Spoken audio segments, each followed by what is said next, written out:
Welcome to special debate. Russia India మైత్రి అమెరికాలో గుబులు పుట్టిస్తోంది. దేశ అధ్యక్షుడు ట్రంప్ తీరుపై స్వదేశంలోనే విమర్శలు వ్యక్తమవుతున్నాయి. డొనాల్డ్ వ్యవహార శైలిపై పెంటగాన్ మాజీ అధికారి మైఖేల్ రూబిన్ వ్యాఖ్యలు దుమారం రేపుతున్నాయి. తక్షణమే భారత్ కు క్షమాపణ చెప్పాలని అమెరికాను కోరారు రూబిన్. ట్రంప్ నిర్ణయాల వెనుక పాకిస్తాన్ హస్తముందని ఆయన ఆరోపించారు. పాక్ ఆర్మీ చీఫ్ ఆసిమ్ మున్నీర్ అమెరికాకు వచ్చినప్పుడే అరెస్టు చేయాల్సిందే అన్నారు. ఆయనకు గౌరవ మర్యాదలు చేసే బదులు కటకటాల పాలు చేస్తే బాగుండేదన్నారు. జూన్లో మున్నీర్ కు వైట్ హౌస్ లో ట్రంప్ విందు ఇవ్వడాన్ని ఆయన తప్పుపట్టారు.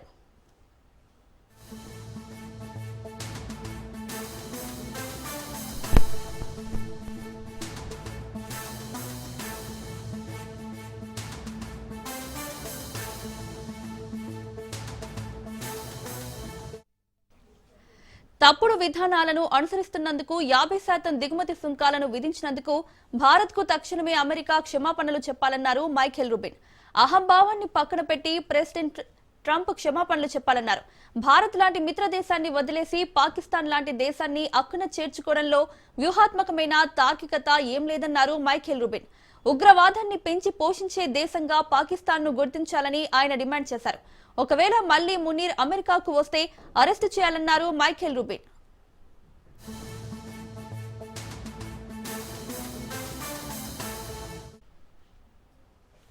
రష్యా అధ్యక్షుడు పుతిన్ భారత పర్యటనపై మైఖేల్ రూబిన్ కీలక వ్యాఖ్యలు చేశారు. ఇండియాను రష్యాకు వదిలేయడాన్ని అమెరికన్లు స్వాగతించరని ఆయన స్పష్టం చేశారు. అమెరికా సర్కార్ అసమర్థత, వైఫల్యంగానే కనిపిస్తుంది. దేశంలో మెజారిటీ ప్రజలు ట్రంప్ ను ఇష్టపడటం లేదు. ట్రంప్ ను వ్యతిరేకించే అమెరికన్లు దాదాపు 65% ఉన్నారని ఇటీవలే సర్వేల్లో వెల్లడైందన్నారు.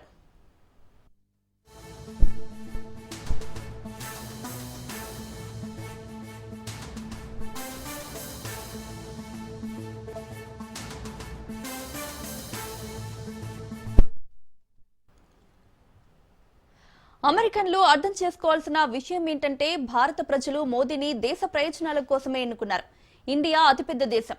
త్వరలోనే మూడో పెద్ద ఆర్థిక వ్యవస్థగా మారడం ఖాయం. అందుకోసం చమురు, శక్తి చాలా అవసరమన్నారు మైఖేల్ రూబిన్. అమెరికా భారత్ కు రష్యా చమురు కొనొద్దని చెప్పడం ద్వంద్వ వైఖరిని విమర్శించారు రూబిన్. ఎందుకంటే అమెరికా కూడా రష్యాతో వ్యాపారం చేస్తూనే ఉంది. ఆ విషయాన్ని గుర్తుంచుకోవాలన్నారు. డొనాల్డ్ నిర్ణయాల వల్లే అమెరికా భారత్ సంబంధాలు దెబ్బతిన్నాయని మైఖేల్ ఫైర్ అయ్యారు. పాకిస్తాన్ మాటలకు ఫిదా అయ్యాడో లేదా టర్కీ, ఖతార్ లంచాలకు ప్రభావితుడయ్యాడో అనే సందేహాలు సర్వత్రా నెలకొన్నాయి. ఇక ఇదే అంశంపై మనతో పాటు మాట్లాడడానికి రాజకీయ విశ్లేషకులు బండారు రామ్మోహన్ గారు లైన్ లో ఉన్నారు. వారితో మాట్లాడదాం. నమస్తే సార్. నమస్తే మౌనిక గారు, చెప్పండి. రామ్మోహన్ గారు చెప్పండి, డొనాల్డ్ ట్రంప్ తీరు వల్లే ఇండియా దూరం అవుతుందనుకోవచ్చా? ఖచ్చితంగా. ఎందుకంటే ముంజేతి కంకణానికి అర్థమెందుకు, ఈ గత సంవత్సరంగా ఆల్మోస్ట్ అలా ఆయన వచ్చి జనవరి 20 వస్తే 26 జనవరి వేస్తే 1 ఇయర్ అయింది. ఇంకో 3 ఏళ్లు ఈ అమెరికా ప్రజలకు ఈ పీడకల తప్పదు.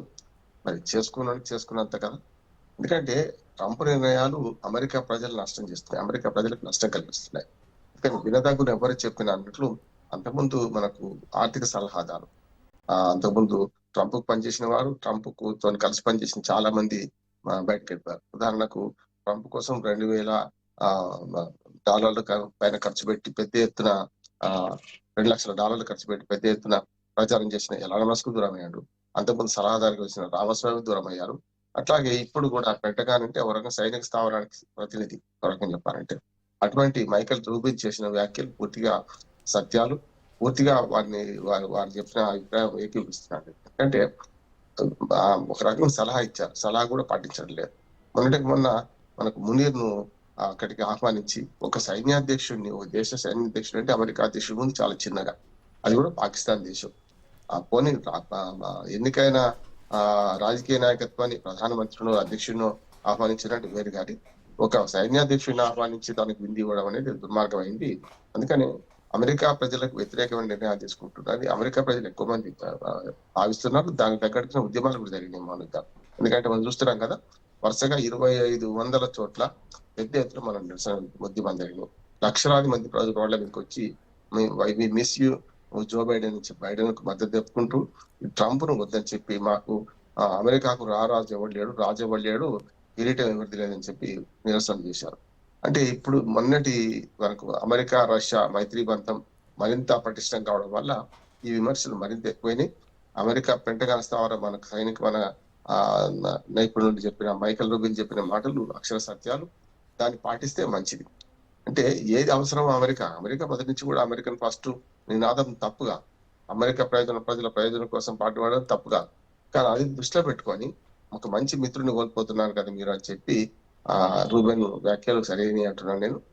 అట్లాగే మొన్న ఈ ఇద్దరు కలయికను ఒక రకం కళ్ళలో నిప్పులు పోసుకుంది మన ట్రంప్. అంటే ఇద్దరు కలయికలే కాదు, అంతకుముందు RIC Russia, India, China Shanghai cooperative సదస్సులోని ముగ్గురు కలవడం వల్ల పెద్ద ఎత్తున నిరసన బయటకు అక్కసు వెళ్ళగక్కాడు. బయటకే అన్నారు, లోపలే ఉంచుకోడు. ట్రంప్ దగ్గర ఉన్న మంచి గుణం ఏంటంటే ఏదైనా లోపల ఉంచుకోడు, బయటకు అనిస్తాడు. కనుక మన శత్రువు ఎవడో మిత్రుడు ఎవడో తేలిపోతుంది. కనుక ట్రంప్ ఏవైతే విధానాలు ఉన్నాయో అమెరికా ప్రజల ఆర్థిక విధానాలు నాశనం చేస్తున్నాయి. అమెరికా ప్రజల మీద సుంకాల వల్ల వాళ్ళే కష్టపడుతున్నారు. ముఖ్యంగా తాగేవాడే కడతాడు తాళ్ల పన్ను అన్నట్టు వాళ్ళు నష్టపోతున్నారు కదా. ఇప్పుడు మనం ఎగుమతి చేసే వస్తువుల మీద అక్కడ సుంకాలు వేస్తున్నారు. సుంకాలు ఎవరు కట్టాలి? ఎవరైతే వస్తువులు కొంటారో వాళ్ళు కడతారు. కనుక అమెరికా ప్రజల మీద నష్టమే కదా. అంటే ఒక రకంగా చెప్పాలంటే భారత్ నష్టం చేస్తున్నా అనుకుంటుండే కానీ కొంచెం ఎగుమతులు తక్కువ కావచ్చు మన నుంచి అక్కడికి. నష్టపోయేది మాత్రం అమెరికా ప్రజల ఆర్థిక వ్యవస్థనే కదా. ఇవన్నీ గమనించకుండా ఏకపక్ష ధోరణితో పోతున్నారు. సరిగ్గా సంవత్సరం కూడా పూర్తి కాలే నుంచి ఇంకో 3 సంవత్సరాలు మన అమెరికా ప్రజల అదృష్టం ఏంటంటే 4 సంవత్సరాలే. ఎందుకంటే రష్యా లాగా 6 సంవత్సరాలు, ఇండియా లాగా 5 సంవత్సరాలు లేదు కనుక మేల్కొంటారు. వచ్చే 3 ఏళ్ల తర్వాత 2028లోనే ఎన్నికలు జరుగుతాయి అక్కడ నవంబర్ లో. అప్పటికల్లా అసలు ఎంత నష్టం చేస్తాడు, ఈ నష్టంతో అమెరికా ప్రజల ఆర్థిక స్థితి ఎంత అధ్వానం అయింది చెప్పలేము. అన్నిటికంటే మనకు పెంటగాన్ ప్రతినిధి చెప్పింది ఏంటంటే ఆయన ఆర్థికంగా చెప్పలేదు, రాజకీయంగా ముఖ్యంగా సైనిక పరంగా నష్టపోతున్నారు మీరు అని చెప్పిండు. అంటే మీరు అమెరికాకు వ్యతిరేకంగా పావులు మన ఇండియా అమెరికా నుంచి చాలా రక్షణ ఒప్పందాలు కుదుర్చుకున్నది. ముఖ్యంగా మనకు G5 అంటే ఇప్పుడు జనరేషన్ 4.5 ఆయుధాలేమో పాకిస్తాన్ సప్లై చేసింది అమెరికా. G5 ఆయుధాలు సప్లై చేయడానికి ఇవాళ ముందుకు వచ్చింది. సప్లై ఒకటే కాదు, ఆ ఆయుధాలను ఉత్పత్తి ఇండియాలో విడిభాగాలతో సహా సాంకేతికత జోడిస్తే అమెరికా కంటే శక్తివంతమైన ఆయుధాలను మన దేశంలో తయారు చేసుకునే వీలు కల్పించింది. ఇవి కొత్త కూడా కాదు మౌలిక గారు. ఎందుకంటే గతంలో చూస్తే మనకు చాలా సార్లు 400 అవి కానీ ఇవన్నీ కూడా బ్రహ్మోస్ అయితే ఇప్పటికే మనం ప్రయోగం చేస్తున్నాం. 2 దేశాలు కలగలిపి సాంకేతికతను ఉపయోగించుకునే. గతంలో నెహ్రూ ఉన్నప్పటి నుంచి వాళ్ళు మోడీ వరకు ఏ ప్రధానమంత్రి మారినా రక్షణ రంగంలో మనకు వాళ్ళతో టైఅప్ ఉన్నది రష్యాతో. అదే ఇవాళ మరింత సహకారం అవుతుంది. అంటే మేడ్ ఇన్ ఇండియాకి మేము సహకారం అందజేస్తాం, మన ఆయుధాలు తయారు చేసుకోవడానికి రష్యాలో తయారు చేసి తీసుకురావడం కాదు, మీ దగ్గరనే తయారు చేసుకోవచ్చు అని సాంకేతిక పరిజ్ఞానాన్ని ఇస్తున్నది. ఈ సాంకేతిక పరిజ్ఞానం కూడా కొత్తదేం కాదు. గతంలో బొకారో, భిలాయ్ కర్మాగారాలకు ఇప్పుడు నెహ్రూ మొట్టమొదటి ప్రధానమంత్రి ఉన్నప్పుడు. అట్లానే మనకు సాగునీటి రంగంలో చూసుకుంటే ఆధునిక దేవాలయాలు అభివర్ణించిన నాగార్జున సాగరు, బాక్రా నంగరు, శ్రీశైలము, మనకు శ్రీరామ్ సాగరు ఇట్లాంటి డ్యాముల నిర్మాణంలో కూడా చూస్తున్నాం కదా. అప్పుడు ఇప్పుడు సాంకేతికత మనకు అందజేసింది. సోవియట్ రష్యా మన నమ్మదగ్గ మిత్రుడు, అమెరికా ఎప్పుడు నమ్మదగ్గ మిత్రుడు కాదు, చైనా ఎప్పుడు శత్రువే. వాళ్ళ అవసరాల కోసం వాళ్ళ అవసరాల కోసం కలుస్తున్నా కూడా 62 యుద్ధం తర్వాత మనం ప్రత్యక్ష యుద్ధం చేయకపోయినా కూడా పాకిస్తాన్ వెనకేసుకుని వస్తున్న దేశాల్లో అమెరికాకి ఎంత పాపం ఉందో ఇలా పాపం తలా పెడుకున్నట్టు రష్యా చైనా కూడా అంతే పాపం ఉంది అంటున్నాడు. రష్యా ఎప్పుడు మన పాకిస్తాన్ మద్దతు చేయలేదు. 199 సార్లు మనకే మద్దతు చేసింది. ఈ పరిస్థితులలో రష్యా అధ్యక్షుడు పుతిన్ పర్యటన ఒక రకంగా చెప్పిన కంటగింపుగా మారింది. వాళ్ళ కళ్ళలో నిప్పులు పోసుకుంటున్నారు నాకు అనిపిస్తుంది. రామ్మోహన్ రావు గారు, అలాగే ట్రంప్ నిర్ణయాల వెనుక పాకిస్తాన్ హస్తం ఉందనుకోవచ్చా? పాకిస్తాన్ హస్తం కాదు, అసలు పాకిస్తానే తోలు బొమ్మలాగా అమెరికా చెప్పినట్టు ఆడుతుంది. అంటే అమెరికానే పాకిస్తాన్ నడుపుతున్నది. అవసరాలు చూస్తున్నాం మనం. అంటే గతంలో జో బైడెన్ ఉన్నప్పుడు ఒక మంచి మాట చెప్పారు. ఈ అమెరికా ఇప్పుడు అధ్యక్షుడికి ట్రంప్ కన్నా ముందు పాకిస్తాన్ అతిపెద్ద తీవ్రవాద దేశం ప్రకటించాలి అని చెప్పి ఎప్పుడు వచ్చింది అనుభవానికి వస్తే ప్రభుత్వం బోధపడ్డది. ఆయన హయాంలో కదా మనకు ఆఫ్ఘనిస్తాన్ నుంచి సైన్యం 5 ఏళ్ళకి మళ్ళీ వెనక్కి తోక ముడిచింది. 30 ఏళ్ళు ఆఫ్ఘనిస్తాన్ లో ఉండి పాకిస్తాన్ ద్వారా పాకిస్తాన్ లో నష్టం చేసింది. అందుకని అప్పుడున్న ప్రధాని ఏమన్నారు, అసలు తీవ్రవాదం నేర్పిందే మీరు కదా, మీకోసమే తీవ్రవాదం నేర్చుకున్నామని అమెరికాని తీయటని జవాబు పాకిస్తాన్ ఇచ్చింది. పాకిస్తాన్ ప్రతి కదలికలో అమెరికా హస్తం ఉంది, లేకుండా ఏం లేదు. పాకిస్తాన్ ఆర్థిక అవసరాలు తీర్చడం కానీ సైనిక అవసరాలు తీర్చడంలో కానీ ఇప్పటి నుంచి కాదు, మనకు 65లో పాకిస్తాన్ ఇండియాకు యుద్ధం వచ్చినప్పటి నుంచి మొదలుకొని ఆ తర్వాత 71లో బంగ్లాదేశ్ అవతరణ ఉద్యమ యుద్ధం కావచ్చు, ఆ తర్వాత కార్గిల్ యుద్ధం కావచ్చు. ప్రతిసారి అమెరికా పాకిస్తాన్ వెనుక వస్తుంది, దన్నుగా ఉంటుంది. పాకిస్తాన్ ఎప్పుడు కూడా నమ్మదగ్గ, వాళ్ళకు కూడా మన నమ్మదగ్గ మిత్రుడు ఏం కాదు. చూస్తున్నాం కదా, తీవ్రవాదానికి వచ్చేస్తున్న ఏ దేశమైనా ఆ తీవ్రవాదానికే బలవుతుంది. ఆఫ్ఘనిస్తాన్ లో చూస్తున్నాం అంటే ఏం జరుగుతుందో, ఇలా పాకిస్తాన్ లో చూస్తున్నా ఏం జరుగుతుందో. కనుక అమెరికా మనకు వ్యతిరేకంగా మన పక్కలో బాంబు లాగా ఉండాలి, ఎప్పుడు కూడా పక్కలో బల్యం లాగా ఉండాలి పాకిస్తాన్ అని భావిస్తుంది. ఎందుకంటే మనం అభద్రతతో ఉంటే, మన మన రాజకీయంగా ఎంత సుస్థిరంగా ఉన్నా కూడా తీవ్రవాదానికి ఎప్పుడు బలైతేమో తెలియని పరిస్థితి ఉంటే, అంటే మనకు చెక్ పెట్టొచ్చు అని అనుకుంటుంది. అది తప్పు అంటున్నాను. నా ఉద్దేశం ఏంటంటే భారతదేశంలోనికి అమెరికా మంచి స్నేహం చేస్తే పాకిస్తాన్ తోక ముడుచుకొని ఊరుకుంటుంది. పాకిస్తాన్ ఇటువంటి మన ఉగ్రవాద ప్రేరేపిత చర్యలు ఎప్పుడు చెయ్యదు అంటున్నారు. అందుకని అమెరికాకు 2 నష్టాలు ఉన్నాయి ఇప్పుడు మనతో విరోధం పెట్టుకోవడం వల్ల. ఒకటి, ఆర్థిక నష్టం అవుతుంది. రెండోది, రాజకీయంగా నష్టం అవుతుంది. మూడోది ఏంటంటే మనకు డాలర్ ను ఛాలెంజ్ చేసుకుంటూ మనం తీర్మానం చేసుకున్నాం, మన ఆర్ఐసిలో కానీ దీన్ని కానీ. అందుకని మన దేశీయ మార్క ద్రవ్యాన్ని మనం వాడుకుందాం, ఇండియా రష్యా స్థానిక కరెన్సీని వాడుకుందాం అని చెప్పి ఒప్పందానికి వచ్చారు. అది పెద్దది. ఇప్పుడు ట్రంప్ కు పెద్ద ఆశానిపాతం ఏంటంటే వీళ్ళిద్దరు కలిసి ఏమైనా డాలర్ రారాదు అంటున్నాడు కదా, డాలర్ నష్టం కలిగిస్తారంట, తప్పనిసరి నష్టం కలిగిస్తారు. దీనికి చైనా కనుక తోడైతే, ఇప్పుడు మనము ఆర్థిక సహకారంలో ఈ 3 దేశాలు అట్లాగే బ్రిక్స్ దేశాలు కనుక ఒకటైతే, ఒక డాలర్ కు వ్యతిరేకంగా మన స్థానిక కరెన్సీని వాడుకునే వీరు అది పెద్ద ప్రమాదంగా భావించే ట్రంప్ ఇంకో రకంగా అడుగులు వేస్తున్నారు. దాన్ని గమనిస్తున్నాం కనుకనే ఒక రకంగా అమెరికా ప్రజలకు నష్టం జరుగుతుందని మార్క్ రూబెన్ హెచ్చరించారు. అంటే ప్రమాద గంటకెళ్ళి మోగినాయి, ఇవాళ దీన్ని పట్టించుకోవాల్సిన అవసరం ఉందని మార్క్ రూబిన్ సలహాను కనుక వారు అమెరికా అధ్యక్షుడు పాటించకపోతే తప్పక ఆయన ఊహించిన నష్టం తప్పనిసరి జరుగుతుంది. Welcome back. రామ్మోహన్ రావు గారు, అలాగే రష్యాతో అమెరికా కూడా వాణిజ్యం చేస్తోంది. మరి రష్యా చమురు కొనొద్దని భారత్ కు చెప్పడం ట్రంప్ ద్వంద్వ వైఖరి కిందకే వస్తుంది కదా, దీన్ని ఎలా చూడాలంటారు? ఖచ్చితంగా మార్క్ రూబిన్ అదే కూడా ప్రస్తావించారు. ఇప్పుడే కాదు, అంతకుముందు కూడా విలేకరులు ఒకసారి అడిగారు, మీరు అమెరికాతో చమురు దిగుమతి చేసుకోవద్దని భారత్ హెచ్చరిస్తున్నారు కదా, మీరు చేస్తున్న పని ఏంటి? అమెరికా నుంచి యురేనియం తీసుకుంటున్నారు, మీరు ఇతర చాలా రకాలుగా మనకు చమురు కొంటున్నారు, మన సంగతి ఏంది అని అడిగారు.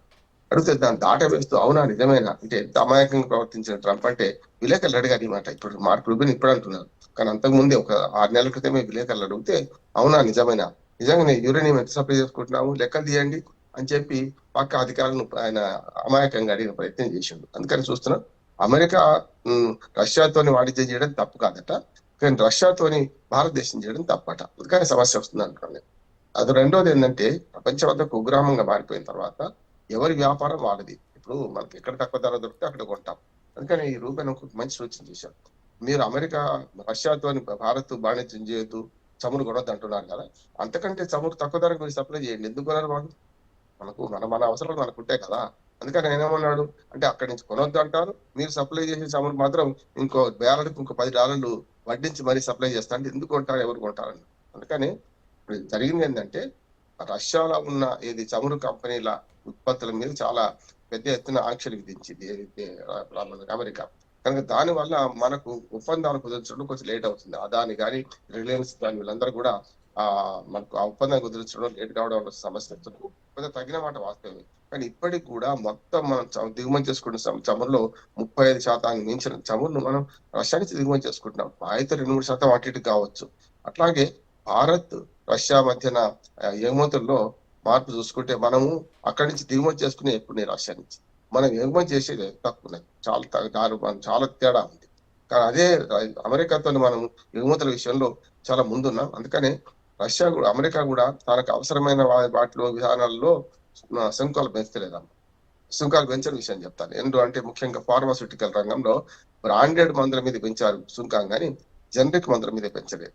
నిజంగా వాళ్ళు తల కింద తపస్సులు చేసినా రేపు పొద్దున జనరిక్ మందులను కానీ వాళ్ళు తయారు చేసుకోలేరు, బ్రాండెడ్ అక్కడ చేసుకుంటున్నారు పోయిద్దాం. అందుకని మందుల ముఖ్యంగా ఫార్మాస్యూటికల్ రంగంలో అమెరికా స్వయం సమృద్ధి కాకపోవడానికి ఎందుకంటే వాళ్ళకి శక్తి లేక కాదు, కానీ పర్యావరణ నిబంధనల రీత్యా అక్కడ అమెరికాలో ఒక ఫార్మాస్యూటికల్ కంపెనీ పెట్టాలంటే విషం పోసినట్టే కనుక పర్యావరణం ఒప్పుకోదు, అక్కడ చట్టాలు ఒప్పుకున్నా కూడా కనీసం 2-3 ఏళ్ళు పడుతుంది వాళ్ళు కనుక ఉత్పత్తులు స్వయంగా తయారు చేసుకోవడానికి. కానీ మన దగ్గర నుంచి ఇప్పుడు చారణ కోడికి బారణ మసాలా వాళ్ళు పెట్టారు కదా. మన దగ్గర నుంచి రూపాయికి పారాసిటమాల్ గోళీ ఇవాళ సప్లై అవుతుంది అనుకోండి, వాళ్ళు తయారు చేస్తే వాటి నిబంధనల మేరకు 2 రూపాయలు దాటుతుంది. అంటే ఎవరైనా అక్కడ కొంటారా? అందుకని ఏమంటుంది అంటే వాళ్ళకి అవసరమైన రంగాల్లో ఇప్పటికీ మన ఎగుమతుల మీద ఎలాంటి ఆంక్షలు విధిస్తలేరు. దానికి ఇది ఒకటి మంచి ఉదాహరణ. రెండోది ఏమవుతుందంటే కొంతమంది నష్టమైంది. మనకు రొయ్యల విషయంలో మన ఉభయ గోదావరి జిల్లాలు బాగా నష్టపోయినాయి. కానీ అతి త్వరలో తెలుసుకుంది ఏంటంటే రొయ్యల రేటు మన సుంకాలు వచ్చిన వాళ్ళు పెరిగితే ఏం చేశారు, నాణ్యమైన రొయ్యలు మనవే కనుక ఇక్కడ కొనక తప్పలేదు అంటున్నాడు. ఎప్పుడు కూడా నా ఇంటికి వస్తే ఏం చేస్తావు, మీ ఇంటికి వస్తే ఏమి ఇస్తావు అనే ధోరణి అమెరికా ఇవాళ కాదు, ఏ అధ్యక్షుడైనా. కాకపోతే బహిరంగంగా మాంసం తినేవాడు భూమికలు మెల్ల వేసుకున్నట్టు ట్రంప్ మాట్లాడుతున్నాడు. అందుకని మనకు బ్లాక్ అండ్ వైట్ లో ట్రంప్ కనపడుతుంటాడు. మిగతా పాలకులు మనకు అట్లా కనపడలేదు.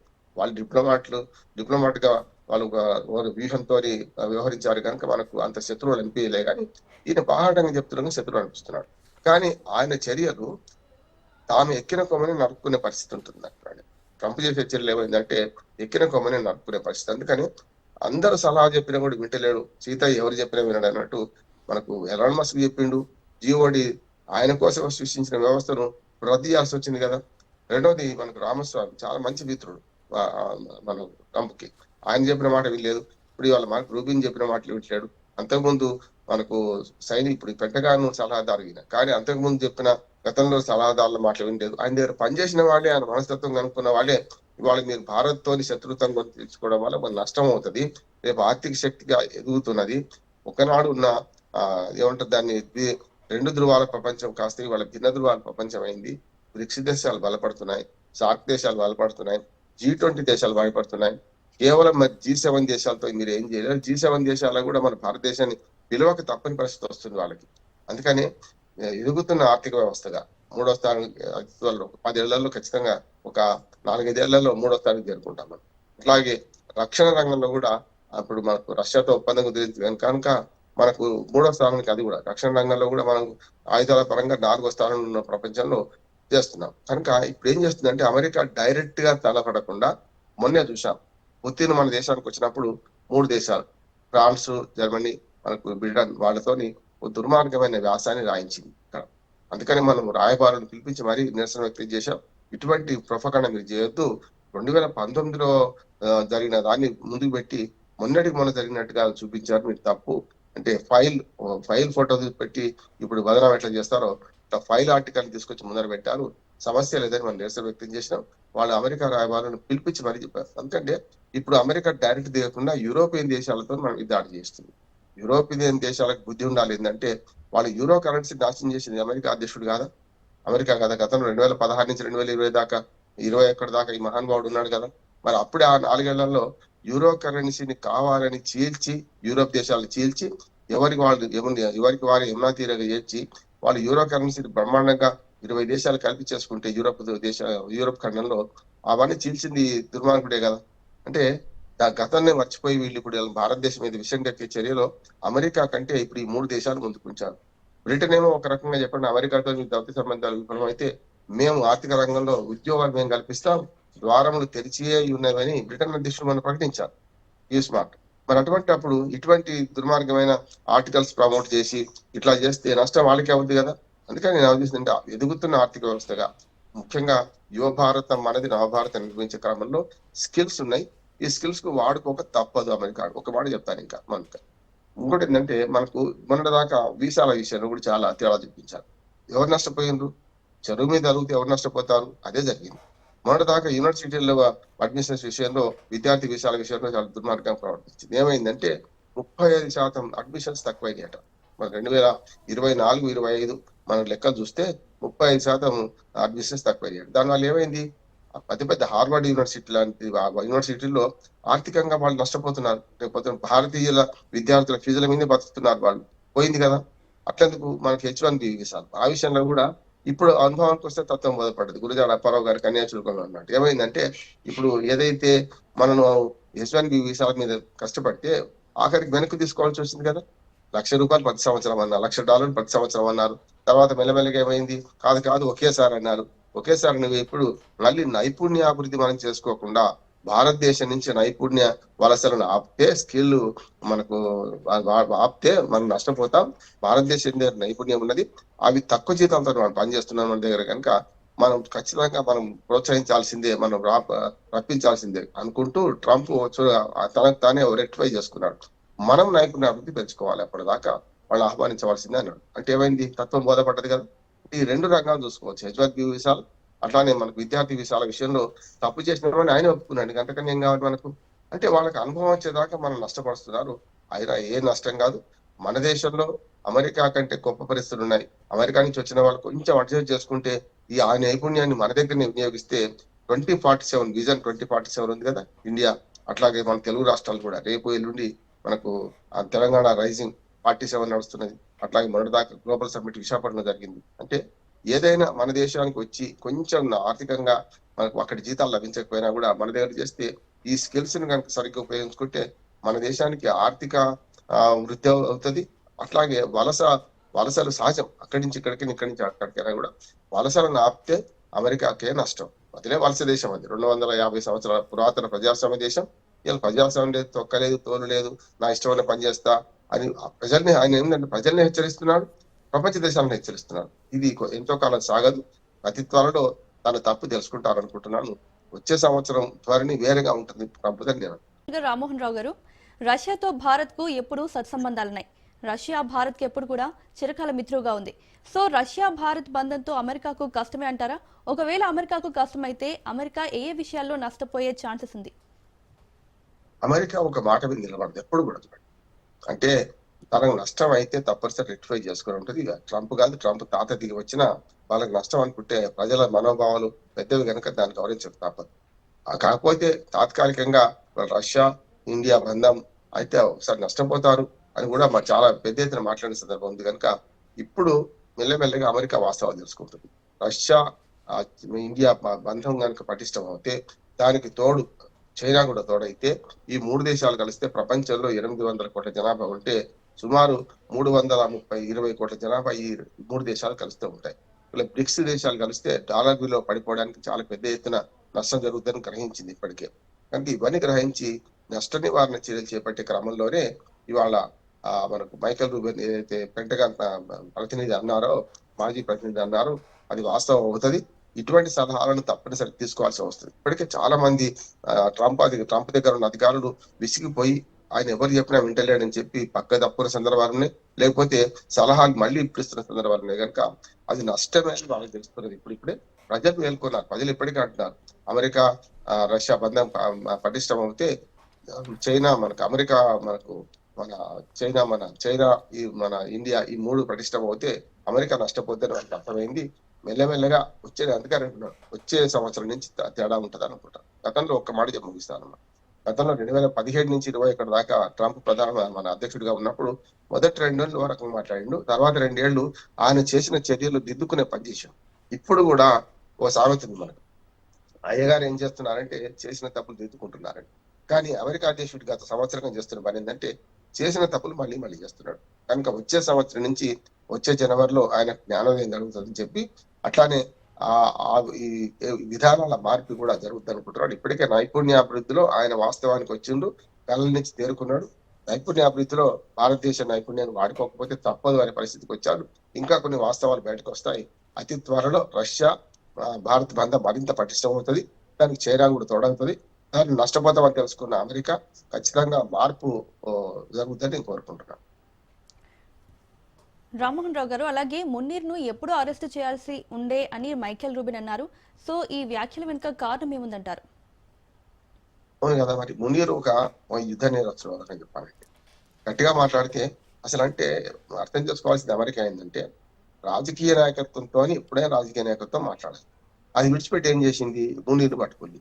మునీరు మధ్యవర్తి. ఓ రకంగా చెప్పాలంటే మొత్తం పాకిస్తాన్ ప్రభుత్వాన్ని లెక్క తీసుకుంటే రాజకీయ నాయకత్వాన్ని ఎప్పుడు కూడా నిలకడగా ఉంచలే సైన్యం నిలకడగా ఉందంటే సైన్యాన్ని నిలకడగా ఉంచకుండా తీవ్రవాదులు పనిచేస్తున్నారు. అంటే ఒకరి జుట్టు ఒకరి చేతిలో ఉంది.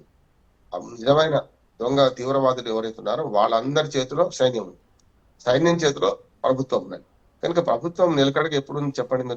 ఇవాళ మొన్న పాకిస్తాన్ లో పెద్ద ఎత్తున ఇదే మునీరు మరి పాకిస్తాన్ మాజీ అధ్యక్షుడు ఇమ్రాన్ ఖాన్ చంపేశారు, ఆయన లేడని అన్నారు. చూపిస్తే కూడా గుడారిలో పోయి ఒక చీకటి గంధ బంధించబడిందని వాళ్ళ బంధువులు చెప్తున్నారు. అంటే రాజకీయ నాయకత్వం బలపడ్డ ప్రతిసారి సైన్యం ఆ రాజకీయ నాయకత్వాన్ని చంపేసింది, లేకపోతే ఊళ్ళో మన దేశంలో లేకుండా చేసింది. చూసాం, బుట్టోను ఉరిదీసిన, వెనదీరు బుట్టోను బయటకు పంపించిన, ఇమ్రాన్ ఖాన్ వాళ్ళ జైల్లో వేసిన. రాజకీయ నాయకత్వం ఓకే. వచ్చి పటిష్టం అవుతుంది. ఇంకా ప్రతిసారి కూడా నష్టం చేసింది. పాకిస్తాన్ నమ్ముకొని అమెరికా రాజకీయాలు చేసి మన భారతదేశం నష్టపరుస్తా అనుకుంటే తామే నష్టపోతారని స్పష్టమవుతుంది. ఈ చరిత్ర చెప్పిన సత్యం. యా, స్పెషల్ డిస్కషన్ లో పాల్గొన్నందుకు thank you so much Rammohan Rao garu. నమస్తే.